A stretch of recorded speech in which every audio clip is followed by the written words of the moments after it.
नमस्कार शेतकरी मित्रांनो. मी आहे शेतकरी पुत्र आकाश आणि आज आपण धुळवड या गावामध्ये आलो आहोत. आणि शेतकरी मित्रांनो, बऱ्याच वेळेला शेतकरी विचार करतात किंवा साधा प्रश्न आहे की कुठल्याही लग्नाचं जर जमवायचं असेल तर पहिले विचारलं जातं की मुलाला नोकरी आहे का, त्याच्यानंतर त्याच्याकडं घर आहे का, शेती आहे का. सगळ्यात पहिले प्रश्न विचारला जातो नोकरी आहे का. नोकरी असेल तर मग पुढं मुलगी मिळते आणि त्याचं लग्न होतं. पण शेतकरी म्हटलं तर शेतकऱ्याला कोणी मुलगी देत नाही. तुम्हाला मी आज अशी एक गोष्ट सांगायला घेऊन आलोय, ज्या शेतकऱ्याने सरकारी नोकरी सोडून शेतीला सुरुवात केली आणि शेतीमध्ये शाश्वत उत्पन्न मिळवून गेल्या 5 ते 6 वर्षापासून एक ठराविक आणि चांगलं उत्पन्न मिळवणारी शेती ते करतायत. वेगवेगळे पिकं ते घेत आहेत. टोमॅटो असतील, कोबी असेल, नवीन नवीन चायनीज भाजीपाला असेल, अशी वेगवेगळी पिकं घेऊन ते स्वतःची शाश्वत शेती जी आहे ती चांगल्या प्रकारे करतायत. आता शेतीमध्ये उत्पन्न येत नाही, शेती मागे आहे, शेतीमधून उत्पन्न येणार नाही आपल्याला, आणि शेतकरी जो आहे तो कधी पण आपल्या कुटुंबाला समृद्ध ठेवू शकत नाही. असं बऱ्याच वेळेला ज्या वेळेला संबंध बघितला जातो त्यावेळेला बोललं जातं की नोकरी हा शाश्वत आहे, व्यवसायातून पैसे मिळतात, नोकरीतून पैसे रेग्युलर मिळतात, शेतीमधून ते उत्पन्न येत नाही, रेग्युलर उत्पन्न येत नाही, पैसा येत नाही. आणि असं तर अशा शेतकऱ्याची यशोगाथा जी आहे ती आपण आता बघणार. नमस्कार शेतकरी बंधूंनो. आज आपण आलो आहोत धुळवड या गावामध्ये. तर तेथील एक शेतकरी आहेत, त्यांची यशोगाथा आपण आज जाणून घेणार आहोत. कशा प्रकारे ते शेतीमध्ये आले, त्यानंतर त्यांचा प्रवास कसा चालला आहे याच्याबद्दल आपण माहिती घेणार आहोत. सर्वप्रथम त्यांची ओळख करून घेऊ. आपलं नाव? नमस्कार, मी सुनील किसन आव्हाड, राहणार धुळवड, तालुका सिन्नर, जिल्हा नाशिक. शेती वडिलोपार्जित आहे, बरोबर. पण मी जॉब करत होतो. हां, त्यावरती प्रश्न विचारायचा होता, तुम्ही सुरुवात केली, ठीक आहे. बरं काय हां जॉब करत होतो, हां पण सुरुवातीपासून जॉबलाही होतो. हां विकली ऑफ हा आमचा गावाकडेच जायचा. बरोबर. जन्मदा किंवा आम्हाला कळायला लागल्यापासून शेतीत आहे, शेतीतच. शेतीची आवड आहे. त्याच्यात आमचं आवडतं पीक टोमॅटो. बरोबर. मग कोणत्या सीझनला टोमॅटो घेता येईल आपल्याला 12 महिने त्या हिशोबाने ट्रायल म्हणून 1 एकरचा 5 एकरचा असे प्लॉट करत चाललो. त्यात तुमच्यासारख्यांचं मार्गदर्शन भेटतंय, चाललंय प्लॉट करत. आता तुम्ही सांगा कमी जास्त काय कसं. नाही, त्याच्यावरती आपण बोलूच. पण एक स्थिर नोकरी असताना, नोकरीचा एक ठराविक पगार दर महिन्याला येत असताना तुम्ही नोकरी सोडून आणि डायरेक्ट शेतीमध्ये येण्याचा निर्णय कसा घेतला? असं मुळात नोकरी पहिल्यापासूनच नको होती. पण तिघं भाऊ होते, एक भाऊ शेती करायचा. तर पर्यायी मी, माझा एक छोटा भाऊ आहे तो मुंबई फायर ब्रिगेडला आहे. मी सरकारी नोकरी करत होतो, बेस्ट एम्प्लॉय होतो मुंबईमध्ये, परमनंट जॉब होता. बरोबर. पण जेव्हा मोठा बंधू आलिप्त झाला, क्षेत्रही जास्त आहे, तो निर्णय घेतला की नोकरी करण्यापेक्षा आपण शेतीकडे हळूहळू वर्गवू. ज्यावेळेस शेती करायचा निर्णय घेतला त्यावेळेस उत्पन्नही आमच्याकडे चांगले होतं. पहिलेच 2020ला लॉकडाऊन होतं, लोकांना जगण्याचाही भ्रंत होता. बरोबर. त्यावेळेस मला 37 लाख रुपये उत्पन्न झालं होतं शेतीमध्ये. बरोबर. आणि टोमॅटो पिकामधूनच त्यावेळेस 16 आणि 29 लाख रुपयाच्या काय पहिल्याच वर्षी लॉकडाऊनमध्ये टोमॅटोचं उत्पन्न होतं. बरोबर. सन 2020चा काळ आहे. माझ्या मते जूनपासून मार्केट अप झालं होतं. तर जानेवारीच्या मिडलपर्यंत मार्केट 600-700 रुपये विकत होतं. बरोबर. त्यामध्ये मी एका वर्षात टमाट्याचे 2 हंगाम घेतले होते. बरोबर. उन्हाळी हंगामामध्ये आणि एक एप्रिल 20ची लागवड होती. बरोबर. तो संपून त्याच क्षेत्रामध्ये नव्याने पूर्ण मशागत करून परत प्लॉट घेऊन परत टोमॅटो जानेवारीपर्यंत विकला होता. मग आता हे तुम्ही आता शेती करताय बऱ्याच दिवसापासून, समजा म्हणजे 2020 म्हणजे आज 5-6 वर्ष झाली. हो.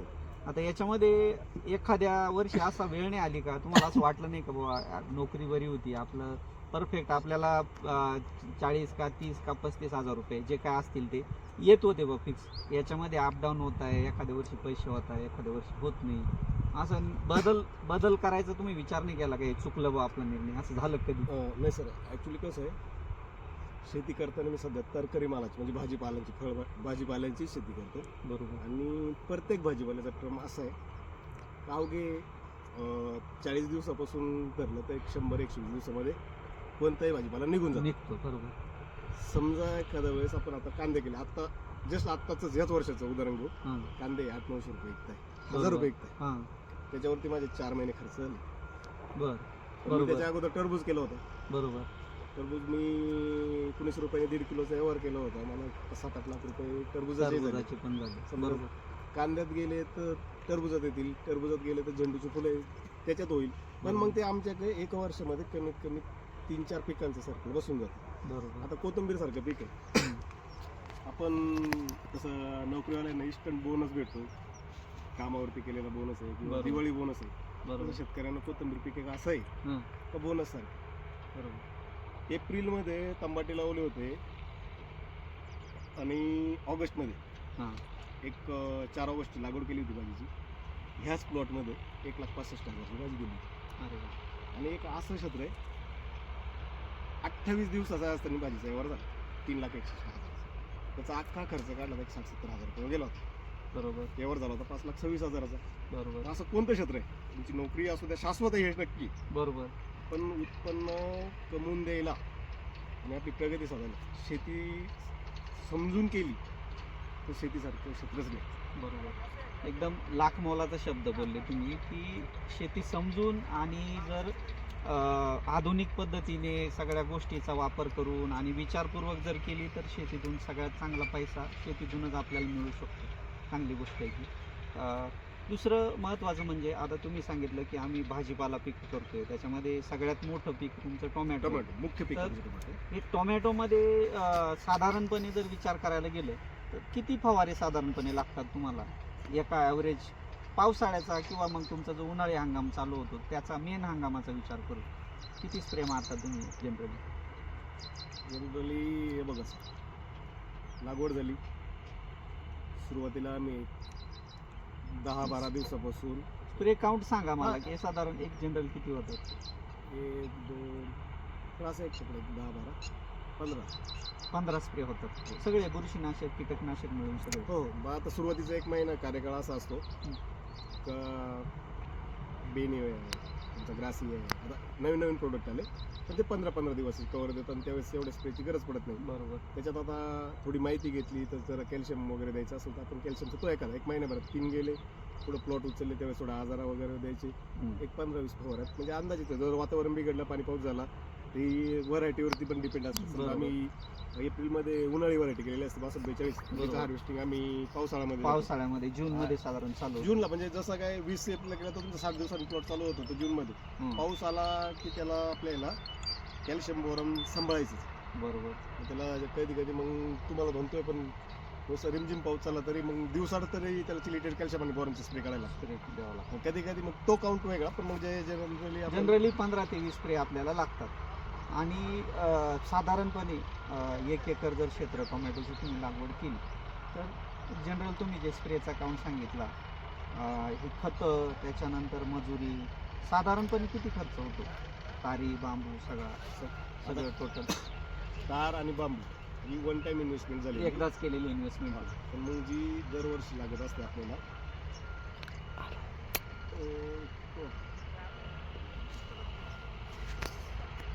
एक 1.5 लाखापासून पावणे 2 लाखापर्यंत जाते.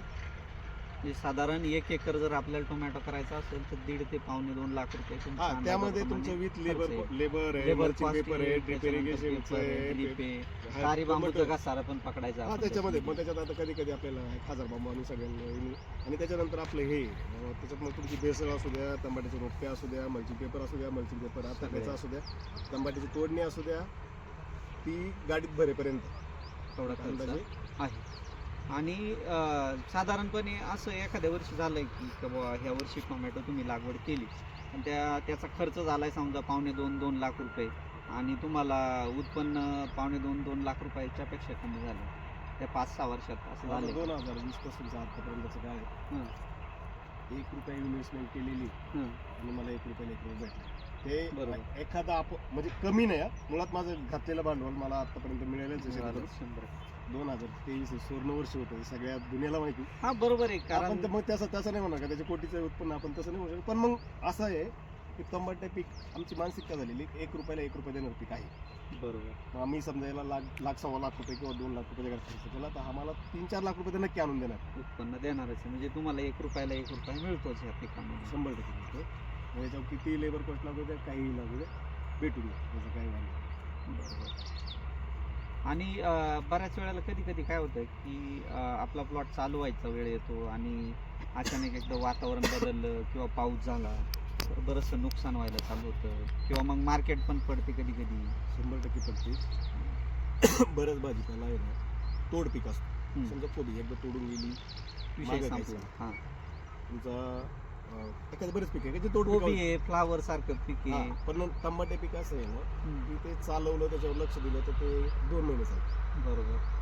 चाललं 2-3 महिने चालतं, पण नाही असं 2 महिने 2 महिने तर आणि त्या regular 2 महिन्यात कुठेतरी मार्केट कमी जास्त झालं तरी खर्च वगैरे जाऊन आपल्याला थोडंफार भेटतं म्हणजे भेटतं. बरोबर.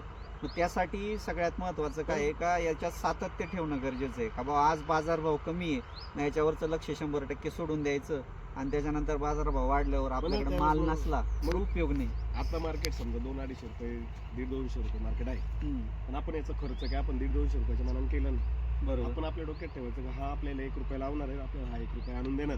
बरोबर. ह्याच हिशोबाने याच्यावर खर्च चालू ठेवायचा. अचानक मार्केट उद्या ₹700 झाले, माझ्या टमाट्याकडे लक्षच दिले नाही आणि फळच निघालं, ते ₹700 कोणाच्या आणायचे कॅरेट मागं. त्याच्यापेक्षा आपल्याकडे माल असला तर भाव कधी घेते, बरोबर. असा विषय आहे. शेतीला बारकाईने लक्ष दिला. आता तुम्हाला एक उदाहरण सांगतो किंवा माझ्या मनातली घ्या. पगार घ्यायचा आहे 8 तासाचा, बरोबर. ड्युटीला जायचं आहे अर्धा-1 तास अगोदर, सुटायचं आहे अर्धा तास. सुटायचंय अर्धा एक आपण तास. कामाला 10 तास वेळ देत होतो. आपल्या बरोबर. शेतीला 5 तास फक्त मन लावून लक्ष दिलं केलं किंवा त्याच्याकडे लक्ष दिलं तर ते 100% नोकरीला कधी दापत जायचं. कधी पण भारी. पण ते लक्ष प्रॉपर दिलं पाहिजे आपण त्याच्याकडे. बरोबर. ही गोष्ट खूप महत्त्वाची आहे. एकदम परत एकदा चांगली गोष्ट तुम्ही सांगितली की कुठलाही नोकरदार माणूस असला तर साधारणपणे 8 ते 10 तास त्याला कामाला द्यावं लागतात. त्यांनी सांगितलं की